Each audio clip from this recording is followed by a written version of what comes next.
சைரா, என் உயிரின் உயிரானவர்களே, ஒரு சைராமுடைய பெரிய கேள்வி, நல்லவர்களுக்கு பெரிய அளவுள்ள சோதனைகள், தீயவர்களுக்கோ அளவில்லாத நன்மைகள். என்னோட லைஃப்ல என்ன ஏமாத்தினவங்க என்னை விட பல மடங்கு சந்தோஷமா வாழ்ந்துட்டு இருக்காங்க. ஆனா ஒண்ணுமே செய்யாத அப்பாவி நான், ஒரு எறும்புக்கு கூட நான் துரோகமோ கஷ்டமோ கொடுக்க மாட்டேன். அப்படிப்பட்ட எனக்கு எவ்வளவு பெரிய சோதனையும் தண்டனைகளும் எதற்கு? என் வாழ்க்கையில் இந்த பகுதியை நான் கடக்கணும்னு விரும்புகிறேன். இதற்கு சாயப்பாக்கிட்ட இருந்து வரக்கூடிய பதில் எனக்கு என் வாழ்க்கைக்கு பிரயோஜனமாக இருக்கும். நான் நம்புகிறேன் இந்த பதிவு இன்னைக்கு எனக்கு கிடைக்கும் அப்படின்னு சொல்லி ஒரு சாய்ராம் தன்னுடைய கேள்விகளை கேட்டிருந்தாங்க. உங்களுக்கும் இது போல கேள்விகள் இருந்துச்சுன்னா, சந்தேகம் இருந்துச்சுன்னா நீங்க கமெண்ட் பண்ணுங்க. இப்போ ஒரு விஷயம் புரிஞ்சுக்கோங்க, கடவுள் உங்களுக்கு தண்டனை தருகிறார். இது உண்மையா பொய்யா? உங்களுடைய அறிவின்படி நீங்க பதில் சொல்லுங்க. ஏன்னா ஒரு கேள்விக்கும் நீங்க தெளிவான பதில்களை பெற்றால்தான் அடுத்த கேள்விக்கு பதிலை தேட முடியும். இப்போ இது மாதிரி பல கேள்விகள் இந்த பதிவில் இருக்கும். அந்த கேள்விக்கு நீங்களும் பதில் சொல்லுங்க, அதுக்கப்புறம் நானும் பதில் சொல்றேன். நாம மேட்ச் பண்ணுவோம். ஒருவேளை உங்க பதில் சரியில்லைன்னா இந்த பதிலை எடுத்துக்கோங்க. இந்த பதிலை அடிப்படையா ஆதாரமா கொண்டு உங்க வாழ்க்கையை ஸ்டார்ட் பண்ணுங்க. அது முடிவு ரொம்ப அற்புதமா இருக்கும். ரொம்ப அதிசயத்தக்க அளவில் உங்க வாழ்க்கையில வளமும் நலமும் பெருகும். எழுதி வச்சுக்கோங்க. இந்த நாள் என்ன நாளோ அந்த நாள்ல இருந்து நான் சொல்லக்கூடிய விஷயத்த ரொம்ப தெளிவாக புரிஞ்சு அதன்படி நடக்க ஆரம்பிச்சிட்டிங்கன்னா ஒரு வாரமும் உங்களுக்கு ஒவ்வொரு திருப்பு முனையை அது ஏற்படுத்தும். முதல் கேள்வி, கடவுள் தண்டனை தராரா? தரல. கடவுள் தண்டனை தரல. அப்ப யாரு உங்களுக்கு தண்டனை கொடுக்கறாங்கன்னா, நீங்க செய்த பாவத்திற்கு இப்போ அந்த தண்டனையை நீங்க அனுபவிக்கிறீங்க. நான் அடிக்கடி பேப்பர்ல படிப்பேன் சில விஷயங்கள். 22 வருஷத்துக்கு முன்னாடி ஒரு கொலை செய்தவர் தலைமறைவாகி 60-70 வயசுல பிடிபட்டாரு அப்படின்னு. இப்போ 22 வயசுல கொலை பண்ணி அவர் சரண்டர் ஆகியிருந்தா தண்டனை குறைஞ்சிருக்கும். அவருடைய நன்மதிப்பின் காரணமா இன்னமும் அவருடைய தண்டனை காலத்தை குறைச்சிருப்பாங்க. இப்ப 72 வயசுல கண்டுபிடிச்சிருக்காங்க. அப்ப என்ன தெரியுதுன்னா, நீ என்ன குற்றம் செஞ்சியோ அதற்கு உண்டான தண்டனையை நீ அனுபவிச்சுத்தான் ஆகணும். நீ எங்கதான் தலைமறைவா இருந்தாலும் சரி, நீ செய்த தண்டனையில இருந்து தப்பிக்கவே முடியாது. அப்ப 22 வயசுல நீ தண்டனையை அனுபவிச்சிருந்தனா 60-70 வெளியில வந்திருக்கலாம். இறுதி நாட்களை சந்தோஷமா அனுபவிச்சிருக்கலாம். அப்ப இறுதி நாட்களில் நீ சந்தோஷமா அனுபவிச்சிருக்க வேண்டிய மனுஷன் நீ இப்போ இறுதி காலத்தில் மிகப்பெரிய தண்டனையை அனுபவிக்க வேண்டிய கட்டாயத்தில் நீ வந்துட்ட. இப்போ யார் நினைச்சாலும் உன்னை காப்பாற்ற முடியாது. ஏன்னா நீ செய்த பாவத்துக்கு, நீ செய்த குற்றத்துக்கு தண்டனையை அனுபவிக்க வேண்டிய இடத்துல நீ இருக்க. இப்போ இவங்க போய் வாதாட முடியாது. எத்தனையோ வருஷத்துக்கு முன்னாடி செஞ்சேன், இப்போ நீங்கள் தண்டனை கொடுக்குறீங்களே அப்படின்னு. நீ எத்தனை வருஷத்துக்கு முன்னாடி செஞ்சாலும் சரி, நீ செய்த குற்றத்துக்கு தண்டனையை இன்னும் நீ அனுபவிக்கல, நீ அனுபவிச்சு தான் ஆகணும். அப்போ கடவுள் உங்களுக்கு தண்டனை தரல, நீதிபதி அந்த குற்றவாளிக்கு தண்டனை தரல. அந்த குற்றவாளி தப்பு பண்ணதால சட்டம் அப்படி இருக்குது. அதே போலதான் நாம செய்த பாவத்திற்கு ஏற்றது போல நம்ம தண்டனை அமையுது. இப்போ இந்த தண்டனையை ஏற்றுக்கொண்டால், அப்ப தண்டனையை எப்படி ஏத்துக்கிறது? நம்ம ஏத்துக்கலன்னா பிரச்சனை இல்லையா? எஸ், தண்டனையை ஏத்துக்கிட்டு தான் ஆகுறோம். இப்பயும் நம்ம ஏத்துக்கிட்டு தான். இப்ப ஏத்துக்க முடியாதுன்னா அந்த தண்டனை நம்மளை விட்டு போயிடுமா? உங்களுக்கு ஒரு பிரச்சனை இருக்குது, அந்த பிரச்சனையை நான் ஏத்துக்கல அப்படின்னா அந்த ப்ராப்ளம் உங்களை எதுவுமே செய்யாதா? உங்களால் ஹாப்பியாக இருக்க முடியுமா? முடியாது. அப்போ அந்த தண்டனையை ஏற்றுக்கிட்டு தான் ஆகணும். அப்போ தண்டனையை ஏற்றுக்கக்கூடிய மனப்பக்குவத்தை யார் கொடுப்பா? கடவுள் கொடுக்கணும். அப்போ கடவுள் துணை இருந்தா தண்டனையில் இருந்து நாம அந்த கஷ்டத்தை, அந்த நஷ்டத்தை நாம் கொஞ்சம் கொஞ்சமாக அனுபவித்து அதில் இருந்து மீண்டு வந்துடலாம். புரியுதுங்களா? அப்போ கடவுளுடைய அருட்பார்வை உன் மீது பட வேண்டும். கடவுளோட அருட்பார்வை, அவருடைய கருணை பார்வை உங்கள் மீது பட ஆரம்பிச்சிடுச்சுன்னா அந்த தண்டனையோட அழுத்தம் குறையும். வாரத்துக்கு ஒரு நாளுக்கு 1000 அடி நீ கடவுளுடைய தண்டனை, கடவுள் உன் மீது அன்பு பார்வையோ கருணை பார்வையோ இல்லை இரக்க பார்வையோ வீசினா ஒரு நாளைக்கு 1000 அடி இல்லை, ஒரு நாளைக்கு 100 அடி தான். ஒன்று அந்த தண்டனை எக்ஸ்டெண்ட் ஆகும். அப்போ வலியும் இருக்கும், மகிழ்ச்சியும் இருக்கும். வலி மட்டுமே ஒரு மனுஷனுக்கு வாழ்க்கையாக இருந்தால் அவனால் ஹாப்பியாக இருக்க முடியாது. ஸோ இந்த நேரம்தான் கடவுளுடைய பார்வை உங்கள் மீது பட வேண்டும். கடவுளோட பார்வை உங்கள் மீது பட்டா மட்டும்தான் அந்த தண்டனைக்கு உண்டான வழியும் கிடைக்கும். அடுத்தது அவரோட பார்வை இருக்கிறதால வேறு ஏதோ ஒரு செயல் மூலமா உங்க வாழ்க்கையில அற்புதங்களும் நடந்து அது உங்களை குளிர்விக்கும். உங்களை அது குளிர்விக்கும். அப்போ நாம செய்த தண்டனைக்கு நாம செய்த பாவத்திற்கு ஏற்ற தண்டனையை நான் அனுபவிக்கிறேன். இது எனக்கு இப்போ நல்லது. அதே போல கடவுளுடைய அருட்பார்வை என் மீது படுவது போல என்னுடைய வாழ்க்கையில் நான் நல்ல விஷயங்களை செய்து அப்போ அவருடைய பார்வை என் மீது பட வேண்டும் என்றால் நான் அவருடன் இணைய வேண்டும். என்னுடைய ஆன்மாவையும் அவருடைய ஆன்மாவையும் இணைக்க வேண்டும். நல்லவன் கூட சேரணும்.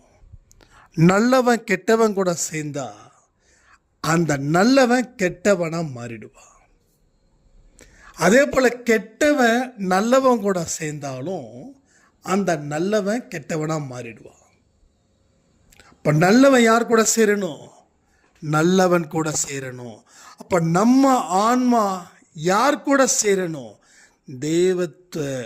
தெய்வத்தின் ஆன்மாவுடன் சேர வேண்டும். நமக்கு யார் தெய்வமாக இருக்கா? சாயப்பா. என்னுடைய ஆன்மா அவருடைய ஆன்மா இணைய வேண்டும். அப்போ அது இணைவதற்கு என்னென்ன வழிகளை செய்யணும்? அத்தனை நல்ல விஷயங்களும் உங்க கண்ணு முன்னாடி வரும். அதை நீங்க மனப்பூர்வமா செய்யணும். நல்ல விஷயத்தை செய்வதன் மூலமா, ஒரு ஒழுக்கமான வாழ்க்கையை வாழ்வதன் மூலமா நம்மளுடைய ஆன்மாவையும் சாயப்பாவுடைய ஆன்மாவையும் இணைக்க முடியும். சரி, இணைச்சாச்சு. அடுத்தது என்ன நடக்கும்? உன்னுடைய வாழ்க்கையில் உனக்கே தெரியாத சில கஷ்டம், சில துன்பம், சில அழுத்தம் கொஞ்சம் கொஞ்சமாக குறையும். ஒரு பானையில் தண்ணி இருக்குதுன்னா ஒரு சின்ன ஓட்டை வந்தால் அந்த தண்ணி வெளியேறுவது போல உன்னுடைய துன்பமும், உன்னுடைய மன அழுத்தமும், உன்னோட மன பாரமும் சிறுக சிறுக சிறுக சிறுக குறையும். அப்போ உனக்கு இதுக்கு முன்னாடி இருந்த ஒரு இறுக்கமான முகம் இருக்கே, அந்த இறுக்கமான முகம் கொஞ்சம் கொஞ்சமா தளர்வடையும். அந்த முகத்தில் சின்ன சின்னதா புன்னகைகள் பூக்கும். ஒரு நல்ல அற்புதமான வாழ்க்கையை வாழ முடியுன்ற அசாத்திய நம்பிக்கை உங்களுக்குள்ள வரும். ஏன் பல பேருக்கு நம்பிக்கை வரலைன்னா, நீங்க உங்களுடைய ஆன்மாவை சாயப்பாவோட ஆன்மாவோடு இணைக்கவில்லை. அதனாலதான் நிறைய பேருக்கு அந்த நம்பிக்கை வரல. நம்பிக்கை வந்துட்டா சந்தோஷம் வரும். அப்ப சந்தோஷம் இல்லை, நிம்மதி இல்லை, தைரியம் இல்லை, மன வலிமை இல்லை. எல்லாத்துக்கும் அடிப்படையாக இருக்கக்கூடிய அந்த நம்பிக்கை உன் வாழ்க்கையில் காணல் நீராகவே போகுது. காணல் நீராக போகுது. ஸோ நாம எவ்வளவு முயற்சிகள் செய்தோம், பலனளிக்கல. எத்தனையோ பேரோட புலம்பல் இது. எவ்வளவு முயற்சி பண்ணியும் பலனளிக்கல. அப்போ பலனளிக்கிற அளவுக்கு முயற்சி செய்யலன்ற விஷயம் ஏன் உங்களுக்கு தெரியல? நீங்க சொல்ற பதிலில் உங்களுக்கு கேள்விகளையும் சாயப்பா எழுப்புறார். அதுக்கு ஆன்சர் பண்ணுங்க. நான் எவ்வளவு முயற்சி செய்தோம், பலனளிக்கல. நான் எவ்வளவு உழைச்சும் வெற்றி பெற முடியலன்னா, உன்னுடைய உழைப்பு, உன்னுடைய முயற்சி, உன்னோட திட்டமிடுதல், உன்னோட நேரத்தை ஒதுக்கும் தன்மை எதுவுமே நீ தேவையான அளவுக்கு பயன்படுத்தல. ஒரு சின்ன குழந்தைக்கு ஒரு பிஸ்கெட்டை பாலில் நினைச்சு அரை பிஸ்கெட்டை போட்டு குடிச்சாவே சாப்பிட்டாவே போதும், அது பசி தீர்ந்துடும்.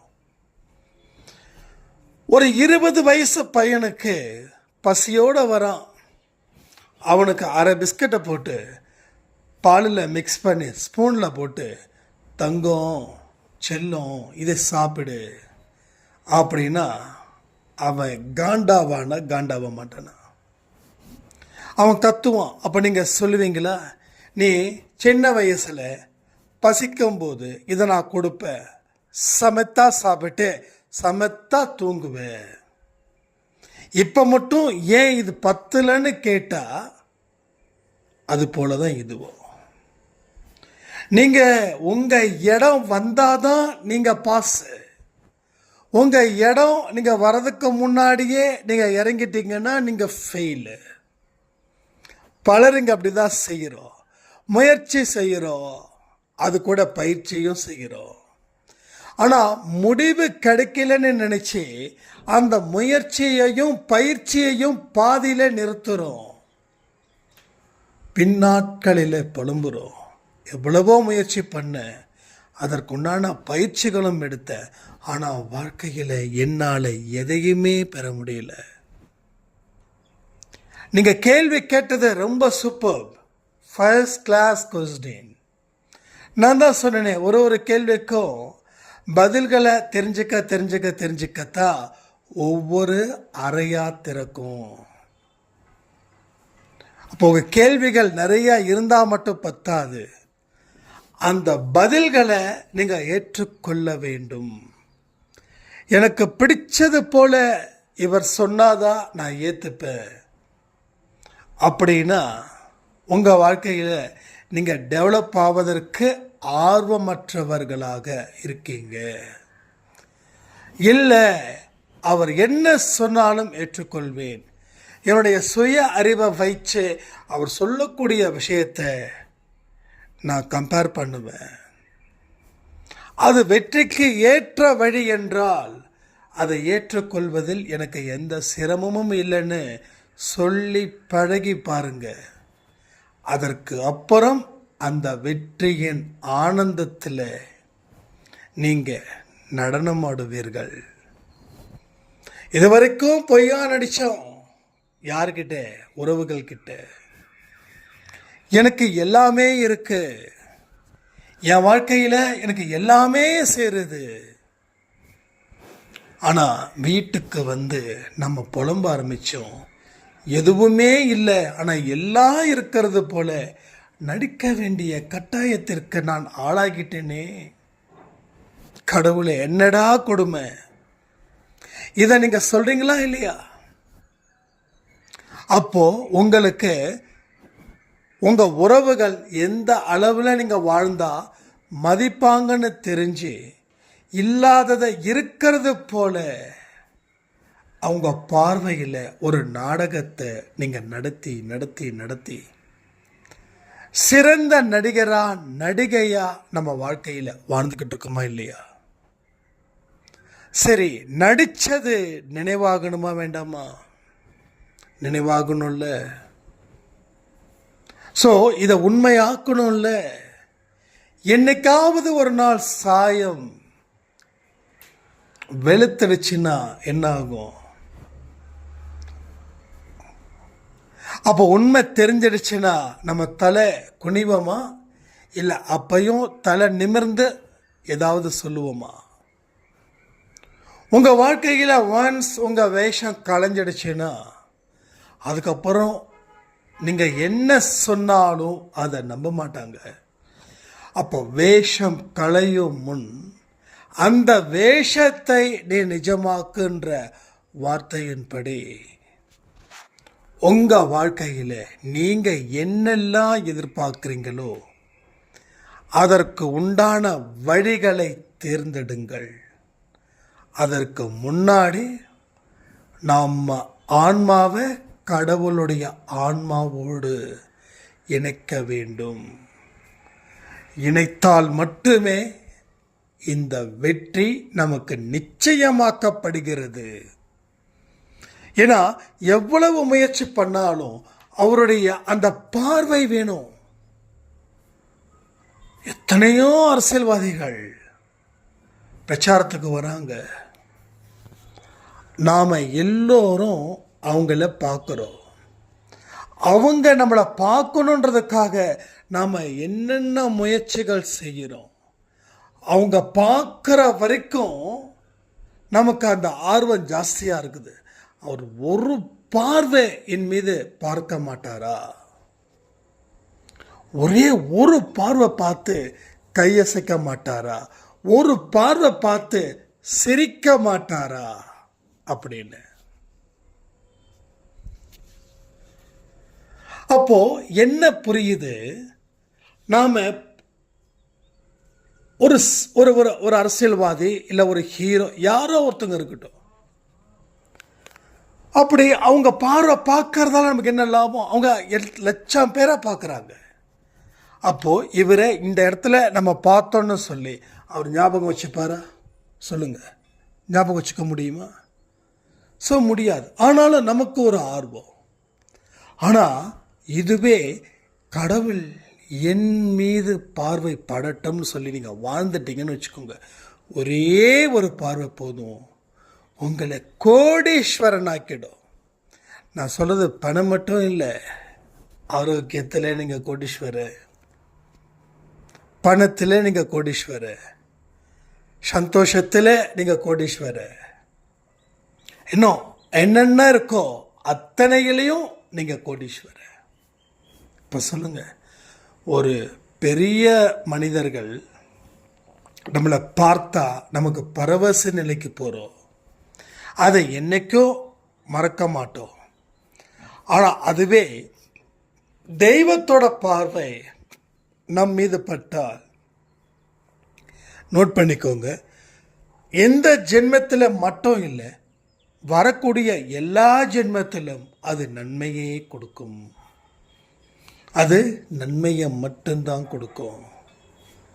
உனக்கு எவ்வளவு பெரிய தீமைகள் வந்தாலும் சரி, அது உன்னை காப்பாற்றும். அப்போ கடவுளோட பார்வைப்படுவது போல உன்னுடைய வாழ்க்கைய நீ நேர்மையா அமைச்சிருக்க. நேர்மைன்றதுல எல்லாமே அடங்கோ, எல்லாமே. ஒன்று இல்லை, ரெண்டு இல்லை. நேர்மையோட இன்னொரு பெயர் ஒழுக்கம், நேர்மையோட இன்னொரு பெயர் உண்மை. இது மாதிரி எத்தனை நல்ல நல்ல வார்த்தைகள் இருக்கோ அத்தனையும் அதில் பொருந்தும்.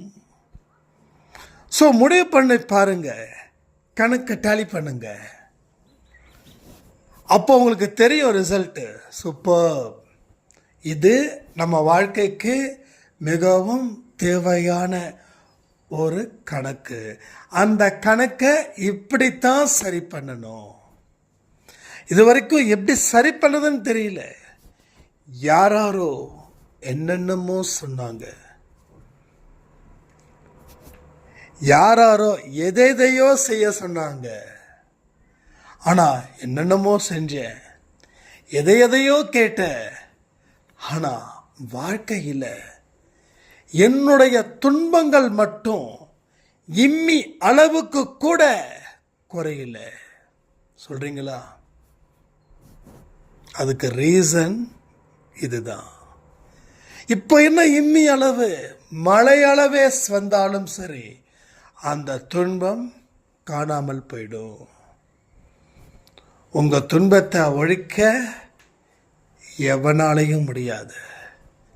கடவுள் நினைத்தால் உங்கள் துன்பத்தை உங்களால் மட்டும்தான் ஒழிக்க முடியும். ஏன்னா உனக்குள்ள வலிமையும் உனக்குள்ள சக்தியும் அதிகரித்து கொண்டே இருக்கும். எப்போ? கடவுளை நீ உணரும் போது. கடவுளை எப்போ நீ உணர்வப்பா? ஒன்றை நீ உணர்ந்தாதான் கடவுளை உணர முடியும். ஒன்றை நீ உணரல அப்படின்னா கடவுளை எப்படி உணர முடியும்? கடவுளை உணர்வதற்கு வாய்ப்பே கிடையாது. So you will become a strong. அதுக்கு என்னென்ன வழிகள் இருக்கு? ஒரு வழியை விடாம அதை எல்லாத்தையும் எடுக்கணும். அப்பதான் நம்ம மைண்ட் அளவில் ஸ்ட்ராங்கா இருக்க முடியும், ஸ்ட்ராங்கா ஃபைட் பண்ண முடியும். நாம பாக்ஸிங் போல உடல் பலத்தால நம்ம ஜெயிக்கிறதெல்லாம் இல்லை, மனபலத்தால உன்னுடைய சவால்களை நீ எதிர்கொள்ளணும். அப்போ உன்னோட என்ன ஸ்ட்ராங்கு? உன்னோட மைண்டு. உன் மைண்டு எங்கே ஸ்ட்ராங்காக இருக்கோ, பாசிட்டிவ் தாட்ஸ் தான் உன்னோட மைண்டை ஸ்ட்ராங் ஆக்கும். நெகட்டிவ் தாட்ஸ் உன்னோட மைண்டை பலகீனமாக்கும். நீ வீக் ஆகிறதுக்கு காரணம் உன்னோட மைண்டு. நீ ஸ்ட்ராங்காக இருக்கிறதுக்கு காரணம் உன்னுடைய மைண்டு. நீ பயப்படாமல் இருக்கிறதுக்கு காரணம் உன்னோட மைண்டு. நீ தைரியமாக நிற்கிறதுக்கு காரணம் உன்னுடைய மைண்டு. ஸோ இந்த மைண்டு தான் ஒரு செகண்டு பயந்தாலும் உடம்புக்குள்ளே ஏதேதோ மாற்றங்கள்.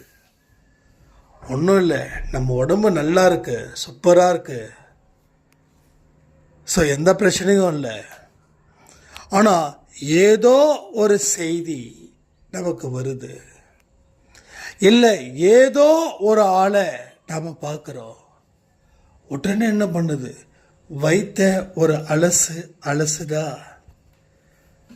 அலசுற சத்தம் நமக்கு கேட்குதா? அடுத்த நிமிஷம் டாய்லெட்டை நோக்கி ஓடுறோமா? உடனுக்கு உடன் லூஸ் மோஷன் ஆகுதா? ஸோ உங்கள் பாடி, நீங்கள் ரொம்ப ஸ்ட்ராங்காக இருக்கீங்க, ஹெல்த் வைஸில் சூப்பர். ஆனால் ஏதோ ஒரு செய்தி உங்களை இந்த அளவுக்கு கொண்டு வந்திருக்குதுன்னா, ஒரு மைண்டில் இருக்கக்கூடிய அந்த நெகட்டிவிட்டி உங்கள் உடம்புல இருக்கக்கூடிய ஒட்டுமொத்த செல்ஸையும் பாழாக்குது. பாசிட்டிவாக இருக்கக்கூடிய செல்ஸ்களை உடனுக்குடன் அழிக்குது. அதை உயிர் பெறணும், செல் அழியும், மறுபடியும் உயிர் பெறும். புரியுதா உங்களுக்கு? அதான் இன்றைக்கி என்னென்னமோ ட்ரீட்மெண்ட்ஸ்லாம் இருக்குது. நான் வாக்கிங் போகிறேன், அங்கே 8-10 பேர் இருக்காங்க. திடீர்னு பார்த்தா சிரிப்பாங்க. நான் நிறைய கேள்விப்பட்டிருக்கேன், சிரிக்கிறது கூட ஒரு எக்ஸசைஸ். அப்போ சிரிக்கிறது கூட ஒரு எக்ஸசைஸ் அப்படின்னா, அப்போ அந்த மனுஷன் வாழ்க்கையில் சிரிக்க மறந்துட்டான். அதனால் அதுக்கும் சிரிப்பதற்கும் ஒரு பயிற்சி தேவைப்படுது. இது எவ்வளவு பெரிய ஒரு அவல நிலை தெரியுமா? மனுஷன் சிரிக்க மறந்துட்டான், சிந்திக்க மறந்துட்டான். மனுஷனுடைய வாழ்க்கையில் என்னமோ ஒரு மர்மம் இருந்துக்கிட்டே இருக்கு. அப்போ சிரிக்காமல் இருக்கிறவனுக்கு எவ்வளவு பெரிய ஒரு நெருக்கடியில் அவங்க வாழ்ந்துட்டுருப்பாங்கன்றதை யோசிச்சு பாருங்க. ஸோ இதை தான் நம்ம படிப்படியாக அண்டை சாயில் ஒவ்வொரு பதிவிலையும் பேசிகிட்ருக்கோம்.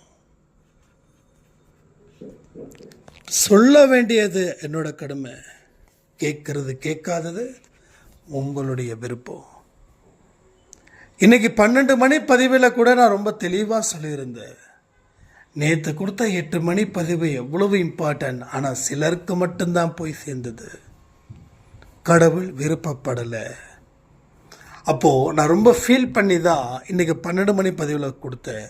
அதில் ஒரு சாய்ராம் சொல்லியிருந்தாங்க, அவங்கவுங்களுடைய விருப்பம், நீங்கள் ஏன் அவங்க கேட்கலன்னு ஃபீல் பண்ணுறீங்க அப்படின்னாங்க. கரெக்டு தான், 100% கரெக்டு தான். இப்போ நம்ம வீட்டில் நம்ம அம்மாவோ அப்பாவோ நம்ம குழந்தைங்களோ நம்ம நல்லதுக்குன்னு ஒரு விஷயத்த சொல்லும்போது அவங்க அதை கேட்கல அப்படின்னா, சொல்ல வேண்டியது என் கடமை. நீ செஞ்சால் நல்லா இருப்ப, செய்யாட்டி போ அப்படின்னு விட முடியுமா? அந்த ஒரு வலி இருக்கும்ல, அந்த வலியோட வெளிப்பாடு தான் இன்றைக்கி 12 மணி கொடுத்த பதிவு. அதே போல் வேறு ஒரு சாய்ராம் அடிக்கடி கமெண்ட் பண்ணுறாங்க, எனக்கு புரியல, நான் கொடுக்குற கமெண்ட்டெல்லாம் நீங்கள் பார்க்க மாட்டேன்றீங்க, நான் கொடுக்குற கமெண்ட்டெல்லாம் நீங்கள் படிக்க மாட்டேன்றீங்க, நான் கொடுக்குற கமெண்ட்டெல்லாம் நீங்கள் ரிப்ளை பண்ண மாட்டேன்றீங்க அப்படின்னு.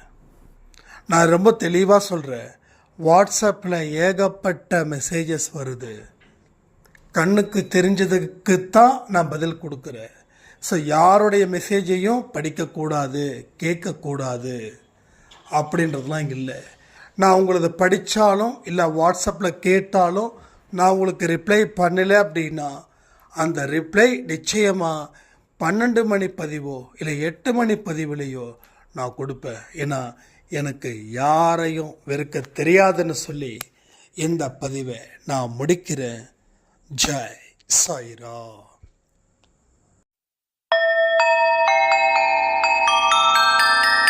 ஓம் சாயிரா, ஓம் சாயிரா.